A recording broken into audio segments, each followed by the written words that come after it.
A sociedade civil também está engajada no desenvolvimento da região metropolitana. Inaugurada em 2013, a Casa Fluminense se dedica a discutir políticas públicas que promovam a igualdade, o aprofundamento democrático e o desenvolvimento sustentável dessa região. Nossa reportagem conversou com Pedro Strozenberg. Vamos ver o que ele diz. Nós escolhemos a região metropolitana por entender que os processos de políticas públicas são muito integrados, né? É difícil, a gente não pode construir processos fragmentados, isolados entre os municípios. E, ao mesmo tempo, o desafio de pensar determinadas agendas que fazem sentido a partir de um desenho, de um recorte metropolitano. E hoje, para a gente, a Câmara Metropolitana é uma grande referência de atuação, um grande espaço de atuação. Então, uma das nossas propostas já era isso, a criação de uma instância metropolitana para pensar a agenda pública. Uma segunda agenda que a gente propõe também nos nossos documentos é a criação de um plano diretor metropolitano. Isso também já tá em curso. Então, algumas iniciativas estão assim colocadas. Tem outros desafios que ainda precisam e estão esperando da agenda pública uma resposta mais consistente. A questão, por exemplo, dos transportes, né, da mobilidade, do deslocamento, é uma agenda fundamental. A questão da Baía de Guanabara, né, com um grande eixo, uma grande conexão de municípios da região metropolitana, também é uma agenda importante.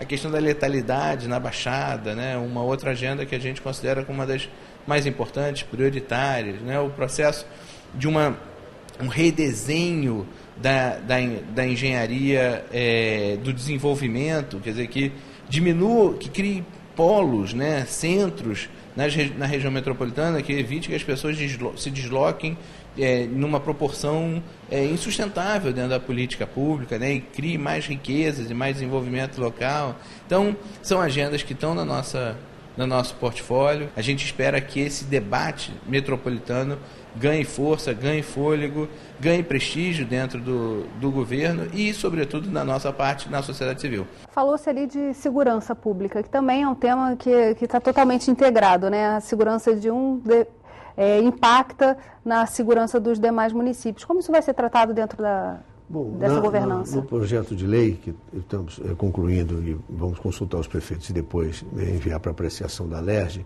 o tema da segurança, o tema da saúde e outros temas sociais não foram incluídos. O Estatuto da Metrópole e a DIN tratam dos temas do desenvolvimento urbano. Então, nossos procuradores acabaram por fazerem, desenhar um projeto de lei que fica ligado ou vinculado a essa temática do desenvolvimento urbano. Leia-se saneamento, transporte, mobilidade, uso do solo, resiliência, os temas que estão afetos até a questão do desenvolvimento urbano. Esses outros são muito importantes, interagem, não há como a gente não compreender isso.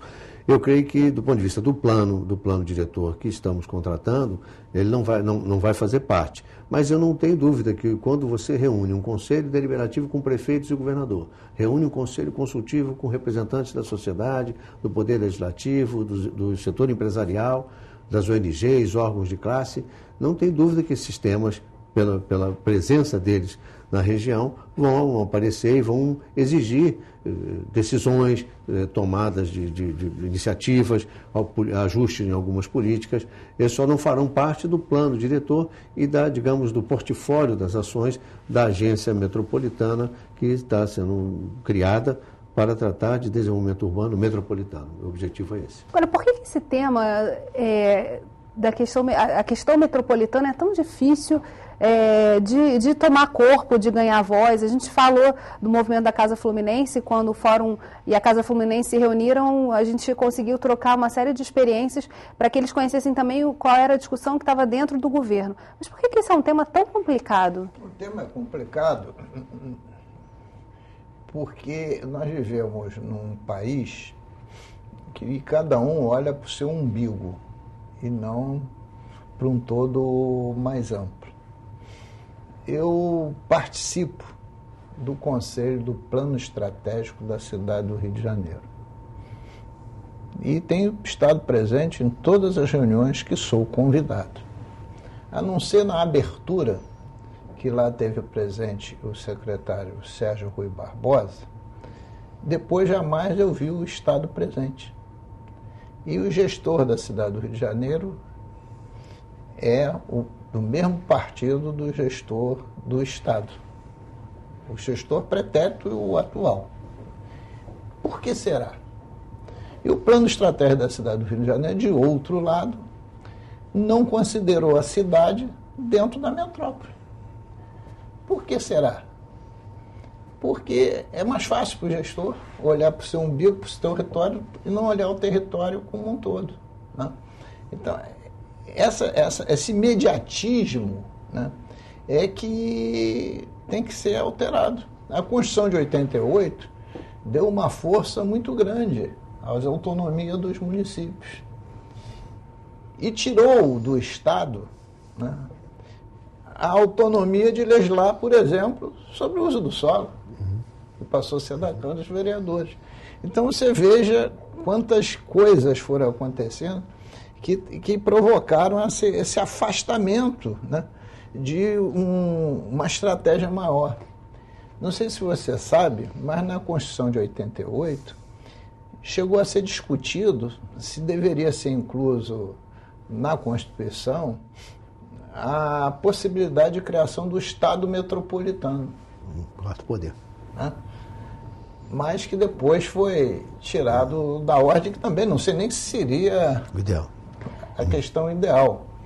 Pensando aqui, conversando sobre o tema, também essa ideia que a gente tem do público, de que se é de todo mundo, não é de ninguém, e nessa lógica da Câmara Metropolitana e da agência vai totalmente ao contrário, quer dizer, todo mundo pode trabalhar numa solução conjunta para todo mundo, essa troca, essa mudança de modelo talvez seja um avanço que a gente está tentando promover. Né? Eu acho que também o Supremo, sob certo aspecto, ele foi sábio na sua decisão. Porque quando ele diz assim que a Câmara, a agência, enfim, não importa o nome que esteja, ele vai tratar do desenvolvimento urbano, né, do uso do solo, do saneamento, da habitação, do transporte, da logística, do meio ambiente, etc, etc. Ele está dando um enfoque de organização territorial. Exatamente. E desfigurando a característica de ser Estado metropolitano. Porque se também tratasse da segurança, da saúde, da educação, era um Estado metropolitano. E aí ia ter uma inibição constitucional. Bem, infelizmente, nosso programa está chegando ao fim. E esse é um tema que provavelmente vai se repetir ao longo desse ano no Rio em Foco. Obrigada, Vicente, obrigada, deputado, e obrigada a você que ficou com a gente até agora. O Rio em Foco quer saber a sua opinião. Escreve pra gente. Tem algum assunto que você queira ver discutido aqui? Envie sua sugestão para o e-mail forumdesenvolvimentorj@lerj.rj.gov.br. E se você gostou desse programa, pode assisti-lo novamente no site www.rioemfoco.rj.gov.br ou pelo www.tvalerj.tv. TV Alerj, o canal do povo fluminense. Até a próxima.